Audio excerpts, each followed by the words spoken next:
Assalamualaikum warahmatullahi wabarakatuh. Pada kesempatan kali ini, saya Lutfia Indah Rohma, mahasiswa STAI Ihyaul Ulum, program studi pendidikan agama Islam semester 3, akan menyampaikan materi tentang pertumbuhan dan perkembangan pendidikan Islam di pesantren dan madrasah. Perkembangan pendidikan Islam di Indonesia antara lain ditandai dengan munculnya berbagai lembaga pendidikan secara bertahap. Jadi tidak serta-merta pendidikan itu langsung muncul dan berbentuk pesantren seperti saat ini. Perkembangan pendidikan Islam ditandai dengan kemunculan pesantren dan madrasah sebagai lembaga pendidikan Islam. Kehadiran pesantren ini merupakan tuntunan dari umat sehingga pesantren dapat berdiri berdampingan dengan masyarakat. Sejarah kemunculan pesantren. Ada dua pendapat mengenai kemunculan pesantren. Yang pertama, mengatakan bahwa pesantren berasal dari tradisi pra-Islam. Jadi pesantren ini lahir dari tradisi non-Islam, pra-Islam. Jadi sebelum adanya Islam masuk ke Indonesia atau sebelum adanya Islam. Jadi kalau di Indonesia itu belum ada Islam, itu berarti mengikuti budaya dari Hindu, dari Buddha, seperti itu. Yang kedua mengatakan pesantren adalah moda pendidikan yang berasal dari tradisi Islam. Namun sejarah Sugarda Purbakawaca berpendapat bahwa terdapat beberapa persamaan antara unsur-unsur yang terdapat dalam sistem pendidikan dulu dengan sistem pendidikan pesantren yang tidak terdapat dalam pendidikan asli di Mekah. Lahirnya lembaga pendidikan pesantren sesungguhnya bisa dilacak sejak periode Wali Songo, namun keberadaan lembaga ini dalam pengertian modern hanya bisa ditemukan pada abad ke-18 dan ke-19. Jadi sebelum abad tersebut, pengertian pesantren itu tidak seperti sekarang, yang ada kiai, ada santri, seperti itu. Pada awalnya untuk pesantren sangatlah sederhana, sehingga kegiatan pengajian yang diselenggarakan oleh kiai di masjid dengan kiai sebagai guru dan santri sebagai muridnya. Jadi sangat sederhana sekali. Seperti diadakan halaqah, diadakan kayak perkumpulan antara ada guru dengan muridnya. Karena semakin banyaknya santri yang ingin mukim dan menetap dekat dengan kiai, maka terbentuklah sebuah pesantren yang di dalamnya terdapat pondok, masjid, kiai, serta santri. Jadi pesantren saat itu dapat dikatakan sebagai kompleks dari lembaga pendidikan yang terdapat pondok sebagai tempat mukim para santri, terus terdapat kiai sebagai guru yang akan menyampaikan ilmunya kepada muridnya, kepada santri, dan masjid tempat beribadah. Sejarah kemunculan madrasah. Awal mulanya terdapat dua lembaga pendidikan pengajaran, yakni yang pertama Kutab dan yang kedua Halaqah. Kutab yakni mengajarkan kecakapan menulis dan membaca Al-Quran serta dasar-dasar agama Islam kepada anak-anak dan merupakan pendidikan tingkat dasar. Jadi Kutab ini kayak awal-awal belajar kita mengenal tulisan, kita mengenal cara membaca, itu dinamakan dengan Kutab. Yang kedua adalah Halaqah, yakni memberikan pendidikan dan pengajaran tentang berbagai macam ilmu pengetahuan pada masa itu dan merupakan tingkat pendidikan lebih lanjut. Jadi setelah kita melewati Kutab, yakni kita akan berada di tahap Halaqah, yakni lebih kepada pemahaman. Setelah kita dapat menulis, kita dapat membaca, jadi kita dapat menjabarkan ilmu pengetahuan tersebut.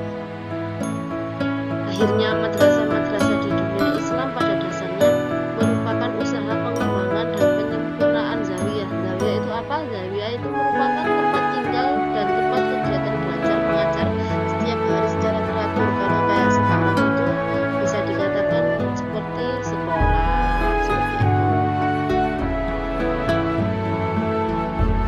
Latar belakang berdirinya madrasah sebagai lembaga pendidikan yang pertama sebagai manifestasi dan realisasi pembaharuan sistem pendidikan Islam.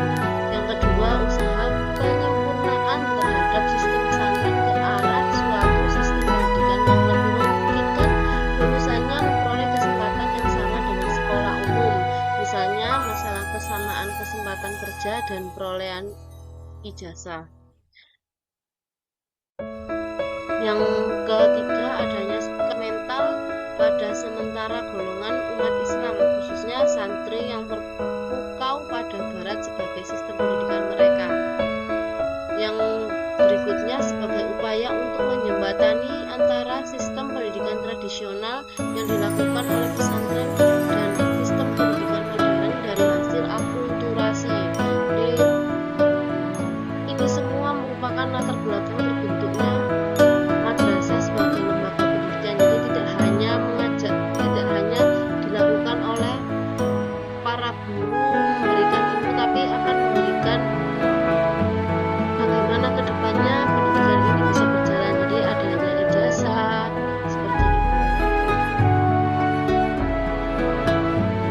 Terus sistem dan kultur yang ada di pesantren, perubahan sistem pengajaran dari perseorangan atau soroban menjadi sistem klasikal yang kemudian dikenal dengan istilah madrasah atau sekolah seperti saat ini, kayak di pondok pesantren yang memiliki kurikulum sendiri seperti itu. Yang kedua, memberikan pengetahuan umum di samping masih mempertahankan pengetahuan agama dan bahasa Arab. Yang ketiga, bertambahnya komponen pendidikan pondok pesantren, misalnya keterampilan sesuai dengan kemampuan dan kebutuhan masyarakat sekitar, kepramukaan untuk melatih kedisiplinan dan pendidikan agama, serta kesehatan dan olahraga, serta kesenian yang islami. Lulusan pondok pesantren diberikan syahadah atau ijazah sebagai tanda tamat dari pesantren tersebut, dan ada sebagian syahadah tertentu yang nilainya sama dengan ijazah negeri. Kemudian lembaga pendidikan ini tipe universitas sudah mulai didirikan di kalangan pesantren. Jadi banyak sekali pesantren-pesantren yang sudah mendirikan jenjang pendidikan sampai universitas. Jadi mulai dari TK, MI, Sanawiyah, Aliyah, bahkan sampai ke universitas. Ini terdapat persamaan dan perbedaan antara madrasah dengan pesantren. Persamaan pesantren dan madrasah antara lain, yang pertama merupakan lembaga pendidikan yang berasaskan dengan Islam. Jadi dasarnya itu Islam, keagamaan. Terus yang kedua, tujuan untuk mencetak generasi yang ideal dan bertakwa kepada Tuhan Yang Maha Esa. Kemudian perbedaan pesantren dan madrasah antara lain, yang pertama, pesantren ini adanya pesantren atau padepokan sebagai tempat tinggal. Kalau madrasah tidak ada tempat, hanya ada, bukan tidak ada tempat, tapi tidak ada tempat tinggal, namun ada tempat untuk kegiatan belajar mengajar. Jadi kalau di pesantren itu santrinya itu mukim tinggal di tempat, kalau madrasah itu santrinya boleh pulang, jadi cuma berangkat ke tempat itu untuk menuntut ilmu, tidak mukim.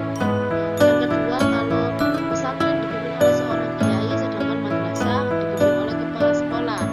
Yang selanjutnya menggunakan metode pedoman atau slogan, jadi langsung setoran ke kiai-kiai perorangan. Namun dalam madrasah tidak menggunakan metode tersebut, jadi ada kurikulumnya. Itu merupakan sekian dari saya, presentasi dari saya, pemaparan materi, semoga bermanfaat untuk kita semua.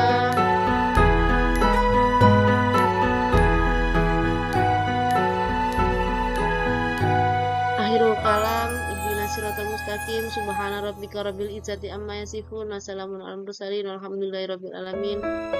Assalamualaikum warahmatullahi wabarakatuh.